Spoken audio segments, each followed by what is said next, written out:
Hola, buenas noches. Es un gran placer estar aquí, de nuevo en Mérida. Le acabo de llamar a mi esposo para comentarle que es la ciudad preferida a la que me gusta venir.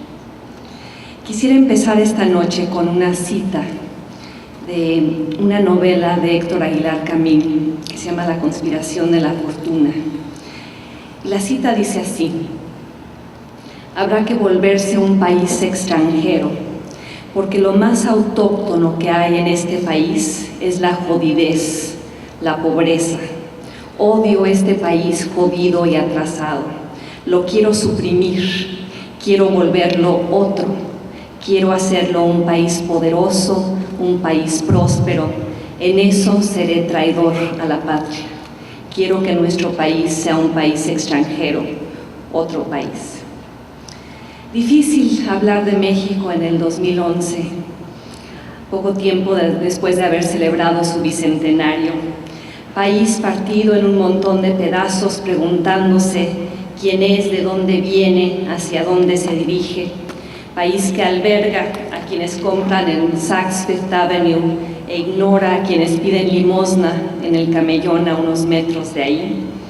País que preserva su pasado, pero también lo habita, orgulloso de la modernidad que ha alcanzado, pero impasible ante los 50 millones que no la comparten.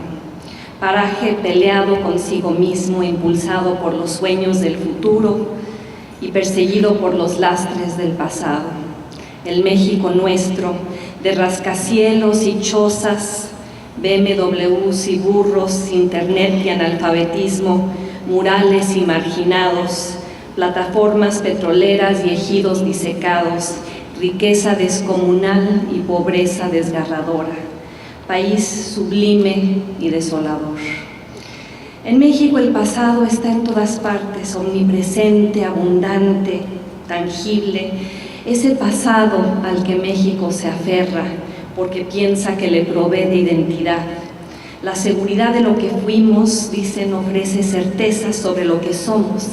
El pasado imbuye a los mexicanos de significado, sentido, valor, memoria, y habrá muchos que aplaudirán lo que hemos logrado en estos últimos 200 años.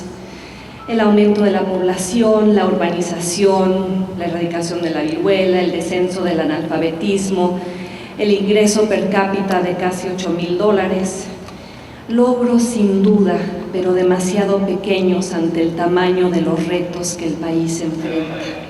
Democracia, equidad, buen gobierno, justicia, un México capaz de soñar en grande. Y ojalá que la mirada retrospectiva de estos 200 años nos sirviera ahora, en el 2011, para evaluar al país y a nosotros mismos con mayor honestidad, sin las anteojeras de los mitos y los intereses que buscan minimizar los problemas. La obsesión con los momentos heroicos del pasado a veces desplaza la preocupación ante los imperativos modernizadores del futuro. Como escribiera Dickens, si el pasado captura tanto nuestra atención, el presente puede escapársenos de las manos.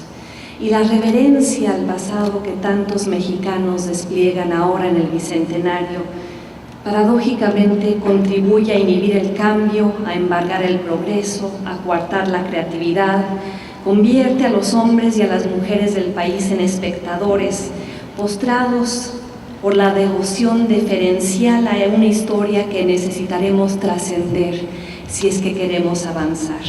Esa historia memorizada de tragedias inescapables, conquistas sucesivas, humillaciones repetidas, traiciones apiladas, héroes acribillados. Esa historia oficial, fuente de actitudes que dificultan la conversión de México en otro tipo de país.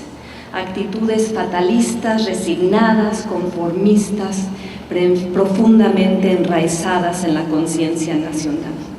Y por ello somos incapaces de entender que todo eso que elogiamos de nuestra historia es lo que hay que desmontar. En palabras de Sebastián, el personaje modernizador de la novela de Aguilar Camín, para que logremos enderezar lo que la revolución y el PRI y la reforma agraria y el corporativismo y la corrupción enchuecaron, para que entendamos que México, parte de México se ha modernizado pero a expensas de sus pobres, para que entendamos que la idea del gobierno como receptáculo del interés público es tan ajena hoy como lo era en la época colonial.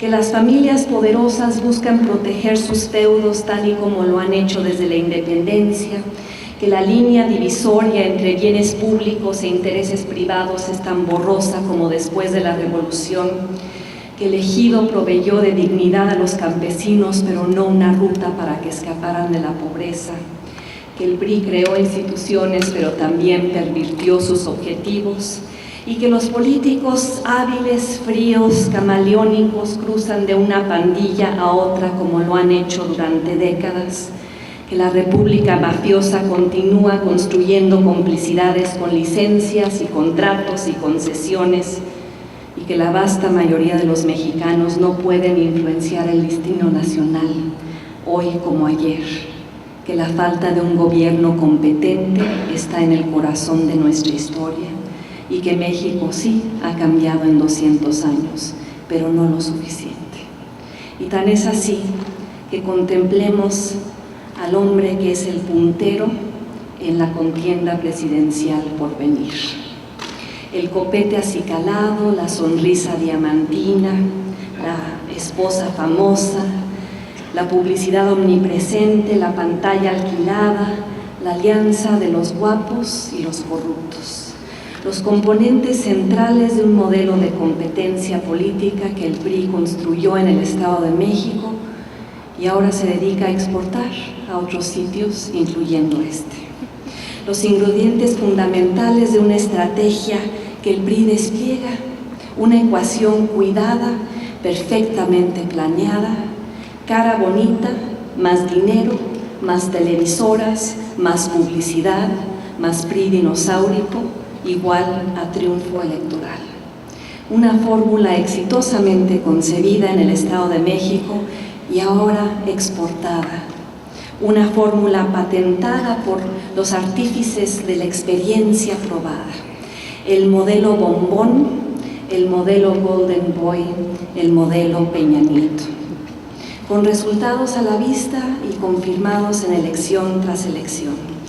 El PRI beneficiario de la inseguridad que la popularidad presidencial no logra remediar, el PRI beneficiario de un PRD que se devora a sí mismo y de un PAN que se traiciona a sí mismo, pero mejor aún, el PRI beneficiario de la inversión más importante que ha hecho en tiempos recientes, la campaña publicitaria permanente que lleva a miles de mujeres a exclamar en mítines de campaña: Peña Nieto, bombón, te quiero en mi colchón. El Astro Boy de Atlacomulco, una criatura concebida por la dinastía política más importante del país, el político Potemkin, producto de un entramado de intereses políticos y empresariales que combina la modernidad mediática con los viejos métodos para ejercer el poder.